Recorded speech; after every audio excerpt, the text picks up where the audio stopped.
నమస్తే అమ్మ, మీ పేరు? నా పేరు కృష్ణవేనండి. ఏం చేస్తుంటారమ్మా? నేను ఇంటి దగ్గర హౌస్ వైఫ్ అండి.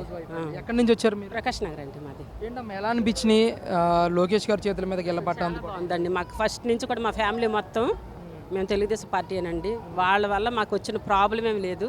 వాళ్ళు ఏం చేసినా కూడా చాలా అభివృద్ధిగానే చేస్తారండి. ఏది కూడా లోటు ఉండదు. మా కాళ్ళు వస్తే ఏది కూడా లోటు ఉండదు.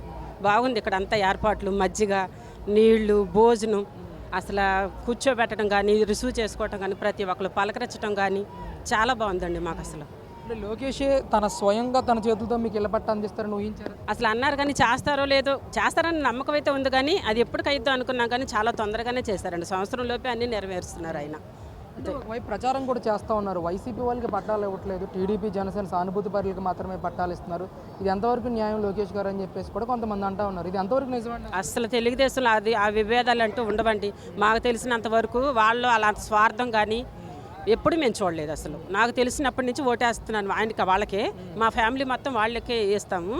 వాళ్ళ వల్ల మాకు అసలు ఎటువంటి అసలు స్వార్థం అనేది ఉండదు. వాళ్ళలో తెలుగుదేశం పార్టీ వాళ్ళకి స్వార్థం అనేది ఉండదు. ప్రతి ఒక్కరికి పేరున ప్రతి ఒక్క కుటుంబానికి ఇస్తున్నారు. లోకేష్ ఎలా పరిపాలన చేస్తున్నాడమ్మా?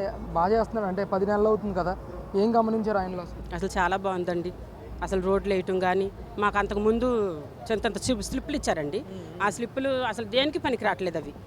అయితే ఇంకా ఈయన పట్టాలు ఇవ్వటం కానీ, మా ఇంటికి రోడ్లు వేయటం కానీ, స్లిప్పులు అప్పుడు మాకు ఇల్లు ఇచ్చినప్పుడు ఇచ్చారు వాళ్ళు.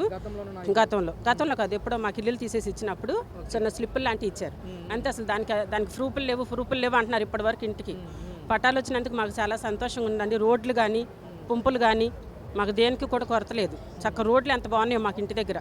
అంతవరకు మాకు వాళ్ళు నీళ్ళలో నడిచేవాళ్ళం. చక్క రోడ్లు వేశారు. ఇప్పుడు మీకు ఇచ్చిన ఇళ్ల పట్టాల మీద చంద్రబాబు నాయుడు గారి ఫోటో కానీ, లేదా నారా లోకేష్ గారి ఫోటోలు కానీ ఏమైనా ఉన్నాయా? అసలు ఏం లేవండి. మా ఫోటోలే ఉన్నాయి. మీ ఫోటోతో ఇళ్ల పట్టా ఇచ్చారు అంతే, మా ఫోటోలే ఉన్నాయి అంతే. ఎలా అనిపించింది? చాలా సంతోషంగా ఉందండి. అసలు చెప్పలేకపోతున్నాం అసలు మాటల్లో, అంత సంతోషంగా ఉంది మాకు. 100 పడకల హాస్పిటల్ నిర్మించడానికి శంకుస్థాపన చేశారు ఈ రోజే. అసలు ఏంటమ్మా దీని గురించి ఏం చేస్తారు? అది కూడా నెరవేరుస్తారండి, తొందరగానే నెరవేరుస్తారు. మాట ఇచ్చి తప్పే మనుషులు అయితే కాదు వాళ్ళు. అవును, బాగా చేస్తారు వాళ్ళు. అతి తొందరలోనే దాన్ని కూడా మేము ఆ హాస్పిటల్కి కూడా మేము వెళ్ళి చూడటానికి, ఓపెన్ చేయడానికి వెళ్ళేటప్పుడు కూడా మేము చూస్తాకి వెళ్తాం కూడా. అది కూడా తొందరగానే నెరవేరుస్తారు. అంటే ఒక సీఎం స్థాయి వ్యక్తి కొడుకు ఒక రాష్ట్రానికి సంబంధించిన మంత్రిగా కూడా పనిచేస్తూ ఉన్నాడు. మంగళగిరి ప్రజలకు అందుబాటులో ఉంటారని మీరు ఊహించారా? అసలు ఏంటి ఈరోజు ఆయన రిసీవింగ్ కానీ, ఆయన మీతో మాట్లాడే విధానం కానీ ఎలా అనిపించిందా మీదంతా? వాళ్ళ పరిపాలన ఎట్లా ఉంటుందంటండి, వాళ్ళే కాదు వాళ్ళ పక్కన ఉన్న వాళ్ళు కూడా వాళ్ళు వచ్చి పలకరించినట్టే ఉండాలి. వాళ్ళు అంత కరెక్ట్గా మెయింటైన్ చేస్తారండి. మేము వెళ్ళి స్వయంగా ఎట్లయితే అడుగుతామో మీరు వెళ్ళి పలకరింపు అట్లా ఉండాలి అని వాళ్ళ చుట్టుపక్కల ఉన్న నాయకులకు కానీ, అక్కడ పరిచర్య చేసే వాళ్ళకి కానీ అట్లా కరెక్ట్గా చెప్పి చేపిస్తారండి వాళ్ళు. లోకేష్ గారు చేపిస్తారు వాళ్ళు.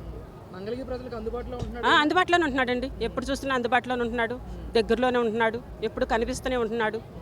మాకేం ప్రాబ్లం లేదండి అసలు. ఏంటమ్మా మరి పార్టీ కూటమి ప్రభుత్వం అంటే టీడీపీ అధికారంలోకి వచ్చి 10 నెలలు కావస్తూ ఉంది, ఎలా ఉందమ్మా అసలు పరిపాలన? చాలా బాగుందండి, చాలా బాగుంది. దాంట్లో అసలు మాట్లాడటానికి కూడా ఇంకా అవకాశం లేదు. ఇంకొకరు ఏలెత్తి చూపించడానికి కూడా అవకాశం లేదు. మరి జగన్ గారు ఏమో ఎన్నో విమర్శలు చేస్తున్నాడు, మీరు ఓడిపోతారు ఖచ్చితంగా 2029లో, అసలు ప్రజల్లో వ్యతిరేకత వచ్చేస్తుందని అంటూ ఉన్నారు. నిజమా ఇది? నీతిమంతులకి అనేకమైన ములులండి, అంతేనా? అదే మంచి చేసే వాళ్ళ మీద రాళ్ళు ఎన్నో వస్తాయి. ఇంకా అవన్నీ పట్టించుకుంటే ముందుకు వెళ్ళలేరండి. వాళ్ళు అట్లాగా మాట్లాడుతూనే ఉంటారు. లోకేష్ గారు ముందుకు వెళ్తూనే ఉంటారు. ఆయనకు దీవెనలే, ఆశీర్వాదాలు దీవెనలే అయ్యి అంతే. అంటే ఇక్కడ స్వచ్ఛ మంగళగిరి కార్యక్రమాన్ని కూడా చేపట్టారు లోకేష్ గారు. వాళ్ళు మంగళగిరి ప్రజలైన మిమ్మల్ని కూడా ఆయన కోరుతూ ఉన్నాడు, మీ ఇంటి చుట్టూ ఉన్న పరిసరాలను కూడా శుభ్రంగా ఉంచండి అని, లేదంటే ఆయనే మీ ఇంటికి వచ్చి కర్రపట్టుకుని వస్తానంటా ఉన్నాడు. అసలు చెత్తోళ్ళు పెద్ద వస్తూనే ఉంటున్నారు. మాకు చెత్త బకెట్లు ఇచ్చారు, దేనికి దానికి వేయమని. మా రోడ్లు నీట్గా ఉంటున్నాయి. మేము ఎక్కడ కూడా చెత్త వేయటానికి అవకాశం లేదండి. ఎక్కడ ఖాళీ ప్లేసుల్లో కూడా బోర్డులు పెట్టేసి చెత్త వేయొద్దని.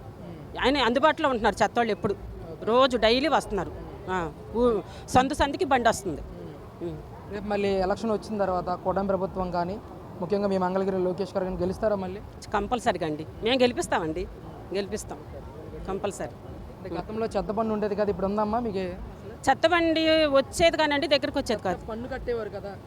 కట్టేవాళ్ళం అండి. లేదండి, లేదు తీస్తారు, లేదండి, చెత్త పని లేదు. థ్యాంక్స్ అండి.